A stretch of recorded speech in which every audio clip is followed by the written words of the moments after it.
अस्सलाम वालेकुम बच्चों, आज हम सीखेंगे अलजेब्रा चैप्टर 1 एक्सरसाइज 1.3 का सेकंड क्वेश्चन।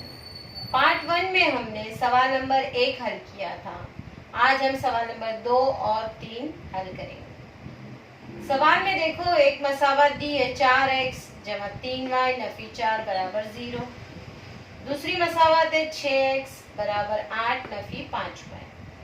ये दोनों भी मसावात मयारी सूरत में नहीं है, तो सबसे पहले हम क्या करेंगे, मयारी सूरत में तब्दील करेंगे। मयारी सूरत को आम सूरत भी कहते हैं, जैसे ax जमा by बराबर c।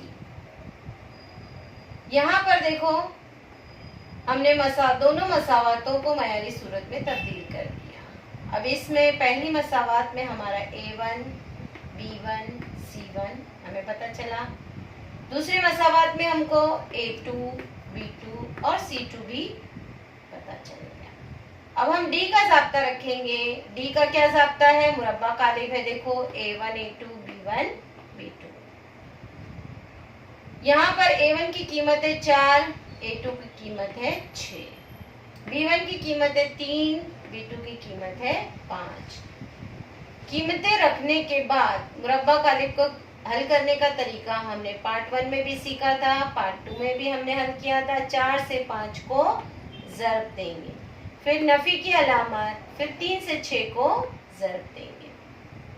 4 से 5 को ज़र्ब करने पर जवाब आया 20, 3 से 6 को ज़र्ब करने के बाद जवाब आया 18। जमा नफी नफी, 20 में से 18 गया, बचा 2। उसके बाद dx का ज़ाब्ता है, dx बराबर c1 c2 b1 b2।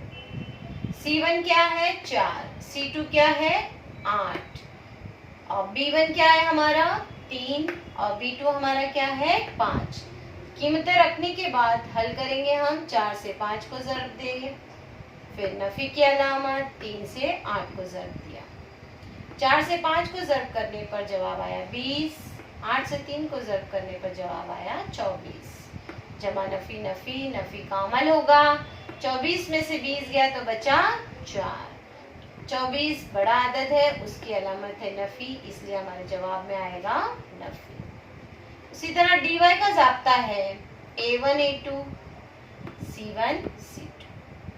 a1 कितना है 4, a2 कितना है 6, c1 कितना है 4 और c2 कितना है 8। कीमतें रखें। अब हल करो। 4 से पहले 8 को ज़र्ब देंगे, फिर नफी की अलामत, 4 से 6 को ज़र्ब देंगे। 4 से 8 को ज़र्ब करने के बाद जवाब आया 32, नफी की अलामत, 4 से 6 को ज़र्ब दिए तो जवाब आया 24। यहाँ पर 32 में से 24 को जब हम नफी करेंगे तो जवाब आया 8। अब हमारे पास d है, dx है, dy है। हम इन तीनों की मदद से x और y की कीमत मालूम करेंगे। x का क्या ज़ाब्ता है, x बराबर dx बटे d। dx की कीमत है नफी 4 और d की कीमत है 2। 2 से इसको काटेंगे, जवाब आया 2 और ये नफी की अलामत। y बराबर dy बटे d। dy की कीमत है 8 और d की कीमत है 2, तो हमारा जवाब आया 4। इसलिए जवाब x बराबर नफी 2, y बराबर 4। अब तीसरा सवाल है x जमा 2y बराबर नफी 1, 2x नफी 3y बराबर 12। अब देखो, ये दोनों मसावातें मयारी सूरत यानी आम सूरत में है, इसमें हमें कुछ करने की जरूरत नहीं है। डायरेक्ट हमारा a1 हमको मिलता है, a1 1 है, b1 हमारा है 2 और ये है हमारा c1। उसी तरह ये है हमारा a2। अब यहाँ पर नफी की अलामत को लेंगे हम लोग साथ में, ये हो गया हमारा B2 और ये हो गया हमारा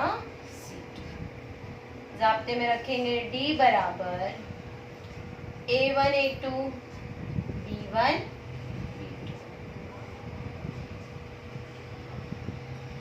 1 2 2 और नफी 3।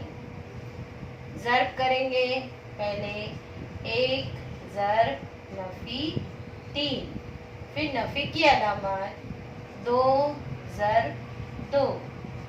1 से नफी 3 को ज़र्ब देंगे तो जवाब आया नफी 3। नफी की अलामत 2 से 2 को ज़र्ब देंगे तो जवाब आया 4। नफी नफी जमा का अमल होगा, 4 और 3 मिलाएंगे तो 7, अलामत नफी। उसके बाद हम मालूम करेंगे dx का ज़ाब्ता है C1 C2 B1 B2। C1 है हमारा नफी 1, C2 है हमारा 12, B1 है हमारा 2 और B2 है हमारा नफी 3।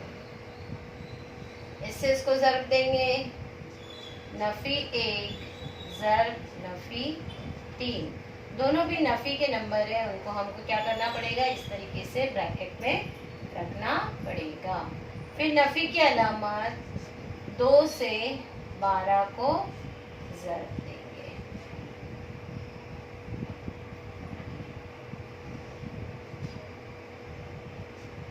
नफी और नफी का ज़र्ब होगा तो जवाब आएगा 3 ज़र्ब 1 3 नफी। 12 से 2 को ज़र्ब देंगे तो जवाब आया 24। जमा नफी नफी का अमल होगा, 24 में से 3 गया, जवाब आया 21। 24 बड़ा है, अलामत उसी की आएगी नफी। अब हम मालूम करेंगे dy बराबर A1 A2 C1 C2। A1 A2 क्या है हमारा, 1 और 2। C1 C2 क्या है हमारा, नफी 1 और 12। ज़र्ब करो, 1 ज़र्ब 12, फिर नफी की अलामत नफी 1 से 2 को ज़र्ब दें। 12 को 1 से ज़र्ब देने पर जवाब आया 12। नफी और नफी जमा 2 1 का 12 और 2 मिलाए तो हो गया 14। अब हमारा इसलिए x का ज़ाब्ता है dx बटे d बराबर, dx कितना है, नफी 21 और d कितना है हमारा, नफी 7। नफी नफी कट गया, 7 के पहाड़े से कटेगा तो जवाब आया 3। उसी तरह y बराबर dy बटे d बराबर 14 बटे नफी 7। 7 के पहाड़े से कटेगा, जवाब आएगा नफी 2। लास्ट में हम लिखेंगे इसलिए जवाब x बराबर 3 और y बराबर नफी